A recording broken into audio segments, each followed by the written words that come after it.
Subscribe now and press the bell icon. Never miss an update. खबर न होती कुछ सुबह की, ना कोई शाम का ठिकाना था। थक हार के आना स्कूल से, पर खेलने तो जरूर जाना था। जी हाँ दोस्तों, देश भर में 14 नवंबर को बाल दिवस मनाया जाता है। इसी दिन हमारे प्रथम प्रधानमंत्री पंडित जवाहरलाल नेहरू जी की भी जयंती होती है। लेकिन 14 नवंबर को ही क्यों मनाया जाता है बाल दिवस? सर्वप्रथम यूएन ने 20 नवंबर 1954 को बाल दिवस मनाने की घोषणा की थी। भारत में भी पंडित नेहरू जी के निधन से पहले 20 नवंबर को ही बाल दिवस मनाया जाता था।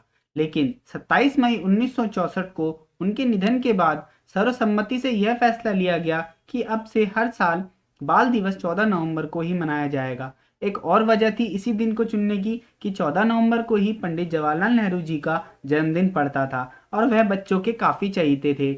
एक दिन रंग पंचमी का त्योहार था और नेहरू जी अपने मंत्रिमंडल की बैठक में बैठे हुए थे। कुछ बच्चों को इच्छा हुई कि वह उन्हें रंग लगाएं, परंतु वह हिचकिचा रहे थे कि इतने बड़े आदमी को हम रंग कैसे लगाएंगे। परंतु जब नेहरू जी को ये बात पता चली तो वह अपनी मंत्रिमंडल की बैठक को छोड़ के बच्चों के बीच चले गए और अपने घुटनों के बल बैठ गए और बच्चों से कहा कि आप और मुझ में कोई अंतर नहीं है, क्योंकि आप ही इस देश के भविष्य हैं। इसी वजह से बच्चे उन्हें बहुत चाहते थे, उन्हें चाचा नेहरू कह के भी पुकारते थे।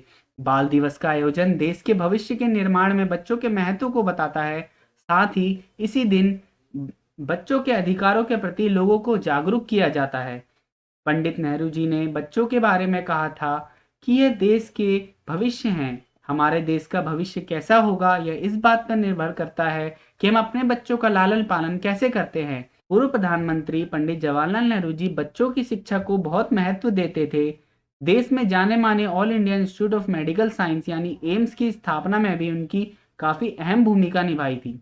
ना सिर्फ all India institute of management और नेशनल इंस्टीट्यूट ऑफ टेक्नोलॉजी की भी स्थापना का श्रेय पंडित नेहरू जी को ही जाता है। हमारे संविधान में भी बच्चों के प्रति बहुत सारे राइट्स दिए गए हैं, जैसे कि आर्टिकल 24, आर्टिकल 49, आर्टिकल 45 में बच्चों की सुरक्षा, उनको पढ़ाने के लिए लेकर उनकी सुरक्षा को लेकर उनसे कोई लेबर का काम ना कराया जाए, इसको लेकर बहुत सारे रूल्स बने हैं।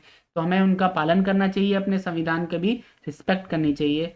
दोस्तों, इसी के साथ विदा लेता हूँ कुछ पंक्तियों के साथ। उड़ने दो परिंदों को अभी शौक हवा में, फिर लौट के बचपन के जमाने नहीं आते। तो कैसा लगा आपको मेरा ये वीडियो जरूर बताना, कमेंट करना, और सभी को बाल दिवस की बहुत बहुत शुभकामनाएं। Subscribe now and press the bell icon. Never miss an update.